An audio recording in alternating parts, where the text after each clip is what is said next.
With the lottery pushed back already to an unknown date in the 2020 NBA draft, most likely to be pushed back to the end of summer, the NBA world is getting restless, and many people are curious to see how the NBA draft will look like.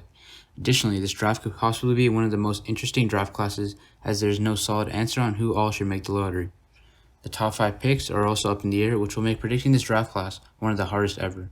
To combat this, we have taken a possible draft order from the site tankathon.com, and we'll be giving our thoughts on who should go where.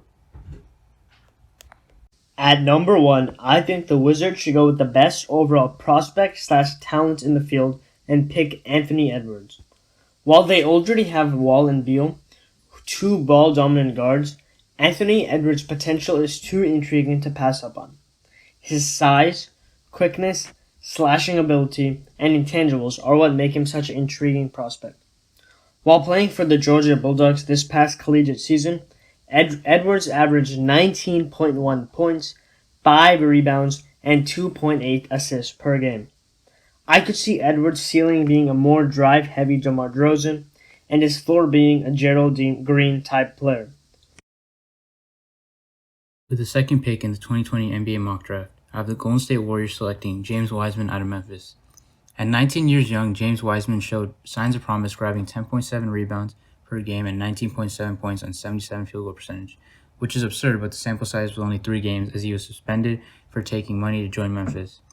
A highly coveted prospect since his high school year in 2017, the Warriors could fill a slot that they have been questionable in for many years.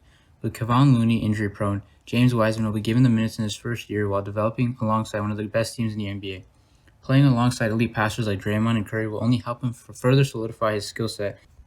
Adviha, the 6'9" forward playing international ball for Maccabi Tel Aviv in Israel, is one of the biggest boom/rush players in the 2020 draft class. While playing pro ball, Denny has been averaging 12.3 points, 5.9 rebounds, and 2.4 assists per game for a top-notch international team. What makes Denny special is his shot creation and dribbling ability at his height. Denny likes to play as a point forward, but he also has the ability to spot up for threes and is a very good athlete as well. Denny has also shown great upside on the defensive end of the floor, as he is able to guard guards to power forwards alike.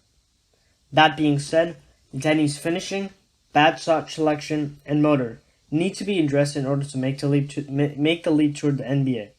But I still think the Bulls need to take the chance on him.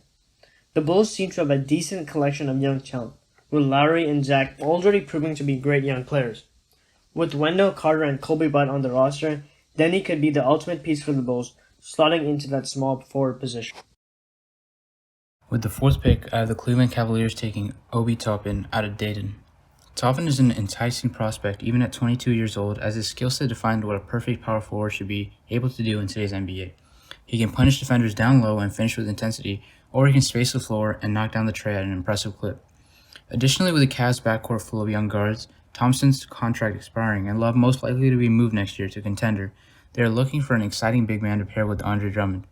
Toppin has been known to be a very coachable and friendly teammate, which J.B. Bickerstaff could help bring out Toppin's full potential.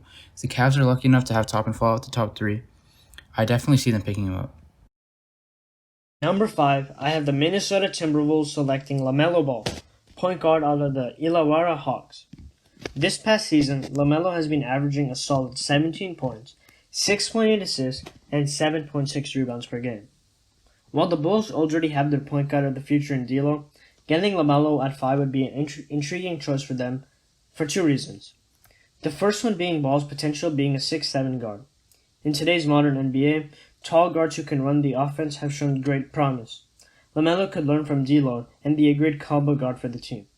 Secondly, as a franchise/team who needs an injection of some notoriety, I see the Bulls selecting the Ball over other prospects because of his fame and ability to draw a crowd.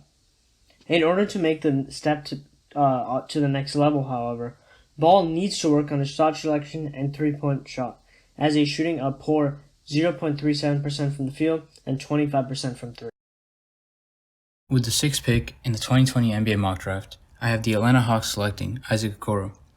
The 6'6" small forward shooting guard out of Auburn is a very intriguing player for Atlanta. He has great composure and IQ for a freshman, and the small forward at Auburn is an excellent above-the-rim finisher and a high IQ defender. Some might say the Hawks are a few pieces away from being a playoff team, maybe even better. Isaac core slides perfectly alongside Trey, Herder, Collins, and Capella. The young core adding even more young talent just seems like the right move here, and I don't see them trading their pick away. The downside of Okoro, however, would be his work-in-progress three-point shot. Shooting the three ball at a steady 28% is not acceptable for the NBA at the moment. However, since the Hawks are not looking to go into win-now mode, Okoro will have time to develop his shot and should be a great fit for the Hawks in the coming years. Number 7, I have the Detroit Pistons selecting Killian Hayes, point guard out of Rapatum, a German team. He is personally my favorite player in the draft, as he is currently averaging 12.8 points, 6.2 assists, and is shooting 45% from the field and 38.9% from three. Killian has the potential to be the ultimate point guard. His pick-and-roll play is by far the best out of anybody in the 2020 draft class. He is a great passer of the ball, and he consistently finds the right reads, and is very patient with the ball as well, something that is a great sign for a young guard. Hayes also has the ability to shoot out of the pick-and-roll, as you can find him doing mid-range step-backs in either direction to create his own shot. Killian could flourish under the Pistons, as having both Blake Griffin and Andre Drummond, two elite pick-and-roll players alongside him, could really help in his development. Killian's ceiling to be a more pass-oriented D'Angelo Russell, and his floor could be a player like Devin Harris. Overall, I think that Killian has the potential to be a top 2 player in this class, and would not be surprised if he was picked in the top 3. With the 8th pick in the 2020 NBA mock draft, I had the New York Knicks selecting the guard out of Iowa State, Tyrese Halliburton. Nowadays, a lot of teams utilize undersized backcourts and try to compromise by scoring more, but with Tyrese Halliburton, the Knicks won't have to compromise. He's a tall and rangy point guard standing a true 6'5", who uses his height to read over the court and shoot over smaller guards. Halliburton is a facilitator that can take over the shooting load as well. His ability to zip passes across court and find the right pocket to pass the ball in is unmatched in the college level. Additionally, the Knicks are looking to take the best available guard to pair alongside RJ Barrett and Julius Randle with their pick. One of the few weaknesses is Halliburton has a narrow frame and he stands 6'5", only weighing 180 pounds. And to play in the faster-paced modern-day NBA, you need to be able to guard more than one position, so he would have to be able to put on some muscle and weight to adjust to the NBA. Other than that, though, the Knicks would definitely be ecstatic to take Halliburton and can finally put an end to their point guard woes with Elfrid Payton and Naismith Jr. fighting for a starting spot. Number 9, I believe the Charlotte Hornets should select Onyeka Okongwu out of the University of Southern California. Onyeka is a 6'9" power forward who averages 16.2 points, 8.6 rebounds, and 2.7 blocks per game. He is a great rim runner / above the rim type player. He has a solid pick and roll ability and is able to finish at the rim with contact fairly consistently. The defensive end of the floor is where his upside shows, as he can switch onto guards and stay with them very well. Additionally, his game is described by many as being the best shot blocker in this class, and his ability is shown in his amazing 2.7 blocks per game. That being said, he has shown no shot creation, post-up ability, and seems to have tunnel vision with the ball at times. While I don't see him becoming a star in the league, he has the ability to become a defensive menace and a solid rim runner. I could see him having the ceiling of someone like Clint Capella and the floor of a player like Bismack Biyombo. With the 10th pick in the 2020 NBA mock draft, I have the Phoenix Suns selecting Theo Maledon out of Friends. The Phoenix Suns are another team that need 1 or 2 more pieces to become a playoff team and are ideally looking for another young playmaker to learn under Rubio and in 2022 take the starting role. Another solid choice for the Suns would be to package their pick with another player to acquire an asset to complement Devin Booker and DeAndre Ayton. However, since for our mock drafts we are not doing trades with the 10th pick, I have the Suns taking Theo Maledon, a true point guard out of France. What makes Theo Maledon a tempting pick for the Suns is that he is a skilled playmaker standing 6'4" who can make the right reads. The soon-to-be 19-year-old can shoot from all 3 levels and is a pesky defender, and with his skill set would be a great complement to Devin Booker in the backcourt. In his games, Maledon can almost be unselfish to the fault, but under Rubio he will learn how to be a true point guard in the new NBA. Number 11, the San Antonio Spurs should select R.J. Hampton, a 6'4" guard playing for the New Zealand Beakers, who is one of the most interesting prospects in this year's draft. He's currently averaging 8.8 points, 2.4 assists, and 4.0 rebounds per game. While these numbers might not stand out, Hampton was a highly regarded 5-star recruit coming out of high school, and he has also played very well at Nike Summits against elite competition.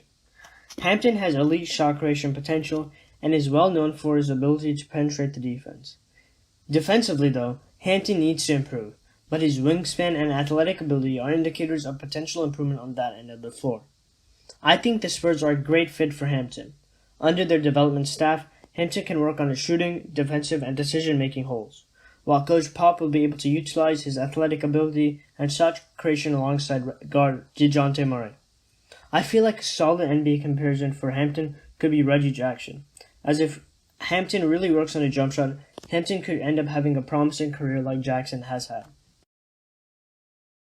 With the 12th pick in the 2020 NBA mock draft, I have the Sacramento Kings selecting Aaron Naismith out of Vanderbilt for a couple of reasons. First, he is undeniably one of the best shooters in the class, shooting the three ball at an astounding 52.2%. Yes, I said 52.2%. And not only that, he was attempting 8+ threes a game. He is a long-range specialist and could fit seamlessly on any team. However, the Kings' soon-to-be starting five will consist of Fox, Hield, Bagley, and Holmes, and three of those players cannot shoot the three ball consistently. Adding Naismith will help them space the floor, and he will prove to be a legitimate threat in the NBA. The only downside may be that the fact that he can't create his own shot effectively, but with Fox's playmaking ability, there might not be a need for him to create his own shot. Naismith would be a perfect fit for any NBA team, but the Sacramento Kings would be delighted to add Naismith to their arsenal of young talent. I believe the New Orleans Pelicans should select Siddiq Bay out of Villanova. Bay averaged 16.1 points, 4.7 rebounds, and 2.4 assists for the Wildcats this past year. He is the ultimate 3-and-D type prospect, as he is currently shooting over 45% from deep. On the defensive end of the floor, Bay many times would defend the best player on the opposing team, and has the ability to switch and guard 1 through 4 fairly well. On the offensive side of the ball, Bay has great IQ and is the ultimate team player. Additionally, Bay has shown flashes of shooting the ball while moving on the bounce, which will correlate well in the NBA. At this point, the Pelicans have the ball creators/slashers that the team needs down the line. I feel like Bay could really fit well into their roster as a player with the ability to defend well and knock down shots. Additionally, Bay would get the opportunity to learn off-ball shooting movement from one of the greatest shooters in the league, in J.J. Redick. A ceiling for Bay could be a 3-and-D type player like Josh Richardson, and a floor for him could be P.J. Tucker. All around, I think Bay is going to be a solid player in the NBA. With the last pick in this lottery, this pick might come as a surprise to some, but I have the Portland Trail Blazers selecting Vernon Carey Jr. out of Duke. The Portland Trail Blazers were injury-riddled the whole season and are looking to regain a head of steam and push for a deep playoff run next year. With Lillard and McCollum entering the 30s soon, the Blazers are looking to go in win-now mode. Additionally, with Whiteside's contract expiring, the Blazers are looking for a backup center that can boost their defensive rating and rim run to complement the Blazers' playstyle. Vernon Carey Jr. can do just that, as he proved he can be a shot blocker averaging 1.6 blocks a game and finish at the rim consistently. Additionally, from the center position, he has a great passing ability and can make cross-court passes with ease. Vernon Carey Jr. would be a perfect fit under Terry Stotts' playstyle, and I can see them selecting him with a 14th pick in the 2020 NBA Draft. Thank you for tuning in to Hoops World's NBA Mock Draft. If you like this content, please like, subscribe, and leave a comment on what you thought about our picks.